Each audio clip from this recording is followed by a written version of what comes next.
want to do that again so I can track you down again? So I can find you again? What if I did? Sit there. That really hurts. Stop. We've seen what people do when a woman is abused by a man. Stop. Sit there. Stop. Sit there. You look like a psychotic person.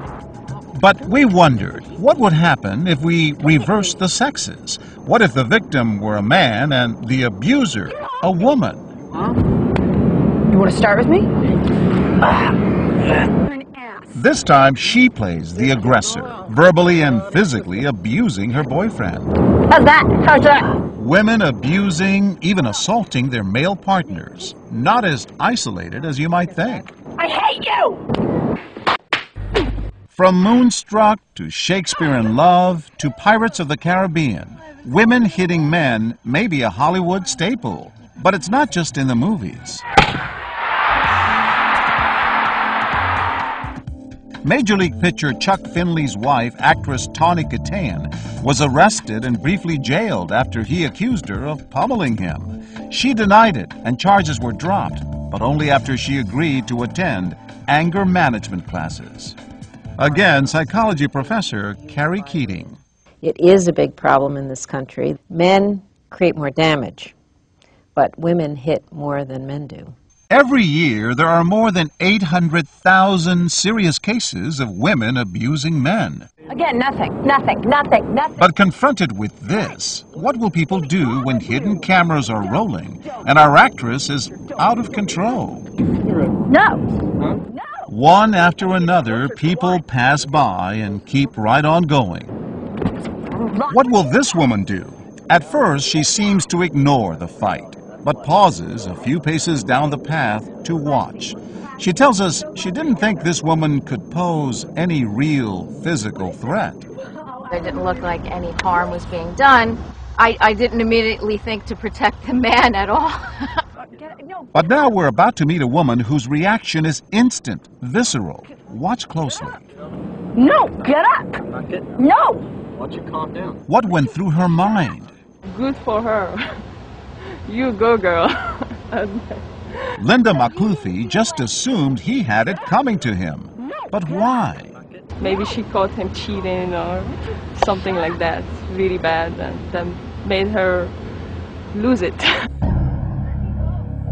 We've seen it before, back when we taped our first experiment with that abusive boyfriend. We told our actors to trade places for just one take. Tell me right now. Why? Why?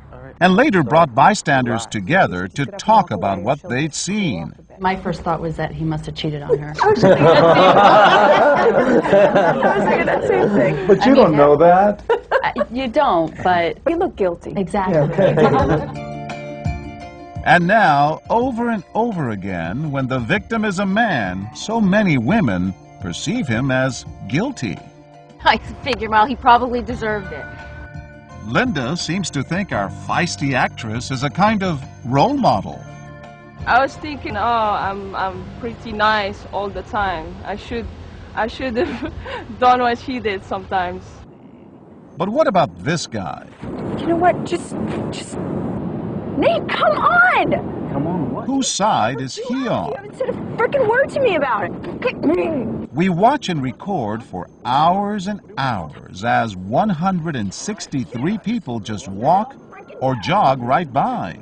Look at how many people went by without defending that guy. And this is kind of classic because female aggression is usually seen as not very important, not very deadly, nothing really to react to.